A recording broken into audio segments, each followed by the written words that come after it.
तमाम देखने और सुनने वालों को शमरेज खान का सलाम। आज क्रिकेट के हवाले से बड़ी गर्मा गर्म खबरें हैं, लेकिन इससे पहले कि मैं वी लॉग का बाकायदा आगाज करूं, हमेशा की तरह एक बात याद रखें, पाकिस्तान तब बदलेगा जब आप बदलेंगे। पाकिस्तान को बदलना है तो खुद को बदलिए, पाकिस्तान खुद ब खुद बदल जाएगा। अब आते हैं क्रिकेट वर्ल्ड कप 2023 में इबरतनाक शिकस्त के बाद पाकिस्तानी क्रिकेट टीम में जो उखाड़ पुछाड़ जारी है उसकी तरफ। जैसा कि क्रिकेट वर्ल्ड कप के दौरान एक माहौल बन रहा था और हर तबसरा निगार, हर साबका क्रिकेटर इस बात पर जोर दे रहा था कि बाबर आजम में कैप्टेंसी वाली कोई स्किल्स मौजूद नहीं है, उनको रिजाइन कर देना चाहिए। और मैं खुद भी इस बात से एग्री करता हूं। इसमें कोई शक नहीं कि बाबर आजम एक बहुत बड़े प्लेयर हैं, लेकिन अच्छा प्लेयर होना और अच्छा कैप्टन होना दो मुख्तलिफ चीजें हैं। इसमें कोई शक नहीं कि बाबर आजम इस वक्त पाकिस्तानी टीम में बेहतरीन प्लेयर और सबसे अच्छे प्लेयर हैं, लेकिन उनका बड़ा बैट्समैन होना, बड़ा प्लेयर होना उनके बेहतरीन कैप्टन होने की दलील नहीं हो सकती। मेरे ख्याल में एशिया कप की शिकस्त और वर्ल्ड कप में हारने के बाद बाबर आजम को खुद ही इस्तीफा दे देना चाहिए था, लेकिन ऐसा नहीं हुआ। इसलिए पाकिस्तानी क्रिकेट बोर्ड को ये कहना पड़ा कि अगर बाबर आजम खुद से इस्तीफा देते हैं तो ठीक है, हम ये इस्तीफा एक्सेप्ट कर लेंगे, और अगर वो ऐसा नहीं करते तो उनसे इस्तीफा ले लिया जाएगा। बोर्ड की इस अनाउंसमेंट के बाद मेरे ख्याल में कोई वजह रह नहीं जाती कि बाबर आजम इस्तीफा ना दें, और मेरे ख्याल में ये वाइज डिसीजन यानी निहायत अक्लमंदाना फैसला होगा। देखिए, बाबर आजम विराट कोहली से तो बड़े प्लेयर नहीं है। अगर विराट कोहली से कैप्टनसी वापस ली जा सकती है और विराट कोहली हंसते हंसते इस्तीफा दे सकते हैं, तो बाबर आजम को भी बगैर किसी चूं चिरां के इज्जत के साथ इस्तीफा दे देना चाहिए। विराट कोहली आज भी इंडियन टीम में रीढ़ की हड्डी की हैसियत रखते हैं, बल्कि अगर मैं कहूं कि वो पहले से जब वो कैप्टन होते थे उससे अब ज्यादा बेहतर खेल का मुजाहरा कर रहे हैं, तो ये बेजा नहीं होगा। अगरचे विराट कोहली कभी भी मेरे इंडियन फेवरेट प्लेयर नहीं रहे, मेरे ख्याल में रोहित शर्मा विराट कोहली से बहुत बेहतर वर्सटाइल और बहुत जानदार किस्म के प्लेयर हैं। लेकिन जिसको मेरा रब इज्जत दे, हम कौन होते हैं उसमें ऐब निकालने वाले। अगर बाबर आजम को मुस्तकबिल करीब में ऑस्ट्रेलिया के साथ होने वाली बाईलैटरल सीरीज तक कैप्टन रहने दिया जाता और उसके बाद इनका इस्तीफा लिया जाता तो ये ज्यादा बेहतर होता। लेकिन बाबर आजम के मुखालफिन को शायद लगता है कि अगर बाबर आजम ऑस्ट्रेलिया के खिलाफ सीरीज में अच्छा परफॉर्म कर गए तो फिर इसकी कोई सूरत मतलब इस्तीफा लेने की नहीं बचेगी और उनसे इस्तीफा लेना मुश्किल हो जाएगा। उनकी कोशिश है कि वर्ल्ड कप का बहाना बनाकर जितना जल्दी हो सके उनका इस्तीफा ले लेना चाहिए। लेकिन ये बात आज नोट कर लें, बाबर आजम के इस्तीफे से हमारी क्रिकेट टीम की परफॉर्मेंस पर 1% भी फर्क नहीं पड़ेगा। आप मेरी ये वीडियो सेव कर लें और बाबर आजम के इस्तीफा देने के 1 साल बाद मेरी ये वीडियो दोबारा देख लें, शेयर कर लें। टीम की जो सिचुएशन आज है शायद इससे भी बुरी होगी। कैप्टन चेंज करने से टीम की परफॉर्मेंस कभी बेहतर नहीं होगी। जब तक हम क्रिकेट का स्ट्रक्चर चेंज नहीं करेंगे, क्रिकेट की बेसिक्स को मुल्क में ठीक नहीं करेंगे, हमारी टीम की परफॉर्मेंस पर कोई फर्क नहीं पड़ेगा। मैं एक छोटी सी एग्जांपल आपको देता चलूं। इंडियन टीम के एक प्लेयर हैं जिनका नाम है सूर्या कुमार यादव। शॉर्ट वर्ड्स में इनको स्काई भी कहते हैं और मिस्टर 360 भी। इन्होंने क्रिकेट में आकर नए नए शॉट्स भी मुतारफ करवाए हैं और जब ये खेलने आते हैं तो ग्राउंड में तमाशाइयों का वैसा ही शोर होता है जैसे शाहिद अफरीदी के क्रीज पर आते वक्त होता था। सूर्या कुमार यादव के बारे में कहा जाता है कि इंडिया की इंटरनेशनल टीम में अपनी जगह बनाने से पहले स्काई ने 6 या 7 IPL सीजन खेले हैं, फिर जाकर उनको टीम में जगह दी गई है। यानी स्काई जैसे प्लेयर को भी इंडिया टीम में जगह बनाने के लिए 7 IPL के सीजन खेलने पड़ते हैं। दूसरी तरफ अगर पाकिस्तानी टीम में प्लेयर्स का जायजा लिया जाए तो कुछ प्लेयर्स ना कभी PSL खेले ना वनडे की कोई सीरीज खेले, लेकिन उनको वर्ल्ड कप के लिए टीम में सिलेक्ट कर लिया गया। मसलन सऊद शकील, ये टेस्ट प्लेयर थे, 1 या 2 टेस्ट मैचेस में अच्छा खेले और हमने इनको डायरेक्ट वर्ल्ड कप के लिए चुन लिया। ना ये कोई पीएसएल खेले थे, ना कोई वनडे में इनका मुकाम था। इसी तरह अब्दुल्ला शफीक थे।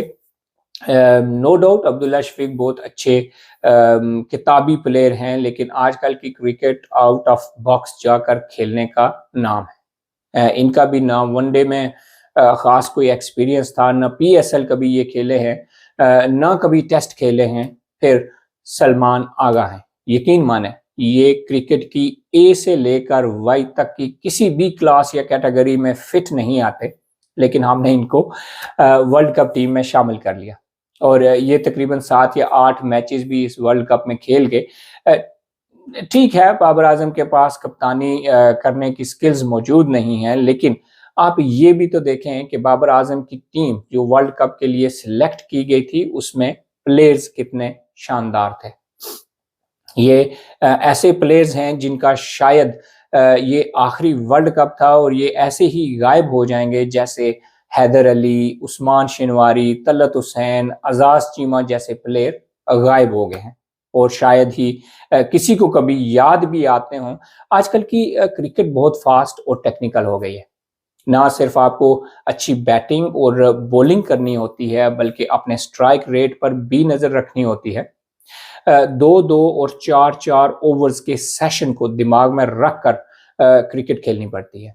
हर चीज़ को ध्यान में रख कर इसको एनालाइज करके फिर उसके हिसाब से क्रिकेट खेलनी होती है। ये हिसाब रखना पड़ता है कि वेदर कैसा है, इस वेदर में बॉल कितनी स्विंग या स्पिन होगी, कितने ओवर्स में रन रेट कितना रखना है, कब तेज खेलना है, कब स्लो खेलना है, किस रन रेट से मैच लेकर चलना है, मुखालिफ टीम में किस बॉलर को कैसे खेलना है, मुखालिफ टीम के किस प्लेयर के लिए कौन सा बॉलर मुफीद साबित होगा, किस बैट्समैन के लिए फील्डिंग कहाँ लगानी है, अगर मैच फंस रहा है तो प्रेशर कैसे ऑफ करना है, और इस तरह की बहुत सारी दूसरी चीज़ें भी हैं जिनका मैच के दौरान ख्याल रखना पड़ता है। मेरा नहीं ख्याल हमारे प्लेयर्स की इस लेवल पर ग्रूमिंग की जाती है और जब तक क्लब लेवल की क्रिकेट में ये बातें सिखाई नहीं जाती, प्लेयर्स के दिमागों में डाली नहीं जाती, कैप्टन बदलने से कोई फर्क नहीं पड़ेगा।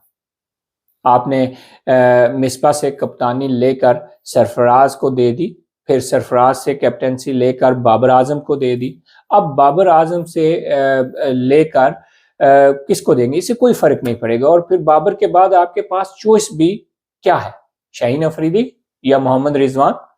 अगर बाबर आजम ने इस वर्ल्ड कप में परफॉर्म नहीं किया तो मोहम्मद रिजवान और शाहीन शाह अफरीदी ने इस वर्ल्ड कप में कौन से खंबे उखाड़ लिए, कौन से खंबे उखाड़ लिए बताइए। फिर उनको कप्तानी किस बुनियाद पर दी जाएगी। बल्कि बहुत सारे लोग तो ये भी समझते हैं कि शाहीन शाह अफरीदी ने जानबूझकर इस वर्ल्ड कप में अंडर परफॉर्म किया ताकि बाबर आजम को कप्तानी से निकाला जा सके, वरना हम सब जानते हैं कि वर्ल्ड कप से पहले हमारी बॉलिंग इतनी भी बुरी नहीं थी जितनी हमें वर्ल्ड कप में नजर आई। और फिर हमारे chairman cricket board Zaka Ashraf, माशाल्लाह, ज़का अशरफ साहब को तो अपना पता नहीं कि 8 फरवरी के जनरल इलेक्शंस के बाद उनके साथ क्या होगा, वो चेयरमैन रहेंगे भी या नहीं रहेंगे। सो मेरा नहीं ख्याल कि उनको इतनी उखाड़ पुछाड़ करनी चाहिए। बहुत सारे लोगों की तरह मैं भी इस बात के हक में हूँ कि क्रिकेट बोर्ड का चेयरमैन कोई साबका क्रिकेटर या ऐसा शख्स होना चाहिए जिसका क्रिकेट का नॉलेज और क्रिकेट की इंफॉर्मेशन नेक्स्ट लेवल की हो। ये ज़का अशरफ, नजम सेठी जैसे लोग डिप्लोमेट या जर्नलिस्ट क्रिकेट के तो नज़दीक भी नहीं आने देना चाहिए। लेकिन क्या करें, जैसे ओवरऑल हमारे मुल्क का हाल है, हमारे मुल्क के बाकी के शोबों का हाल है, वही बदकिस्मती से हमारी क्रिकेट का हाल भी है। हमारा मुल्क बहुत कठिन सूरत हाल से गुजर रहा है और इसी वजह से हमारी क्रिकेट भी ज़वाल का शिकार नजर आती है। एक और चीज़ जो मैं चाहता हूँ कि हमारे क्रिकेटर्स और हमारी कौम में डिस्टिल कर दी जाए, वो ये है कि हमारे प्लेयर्स को क्लब लेवल पर सेल्फ एस्टीम, सेल्फ कॉन्फिडेंस और यकीन मोहकम सिखाया जाए। इनके दिमागों में ये बात ड्रिल करके डाल दी जाए कि you are the best, nobody can beat you. इनको इतना एतमाद दिया जाए कि बड़ी से बड़ी टीम और बड़े से बड़े बैटर या बॉलर को भी खाक समझे। मेरे ख्याल में अगर हम एतमाद के इस फुकदान को किसी तरह ख़त्म कर देते हैं और अपनी टीम में किसी तरह खुद पर भरोसा करना, खुद पर यकीन और एतमाद बढ़ा देते हैं, फिर बार बार ये कैप्टन बदलने की ज़रूरत नहीं पड़ेगी। अल्लामा इकबाल के जो शहीन है बेसिकली वो हकीकत में शहीन बनेंगे। इसके अलावा मेरे ख्याल में हमारे पास कोई चॉइस नहीं है। आप जितने मर्जी कैप्टन बदल लें, आप जो मर्जी कर लें, अगर टीम में एतमाद नहीं है, टीम में भरोसा नहीं है, वो दूसरे के सामने जाके बेशक वो हमारा बॉलर हो, बैटर हो, अगर वो नर्वस हो जाता है तो यकीन माने वो कितना भी बड़ा प्लेयर है, उसका वो इंतहाई बुरा दिन जाएगा और वो अपनी कैपेसिटी के मुताबिक परफॉर्म नहीं कर सकेगा।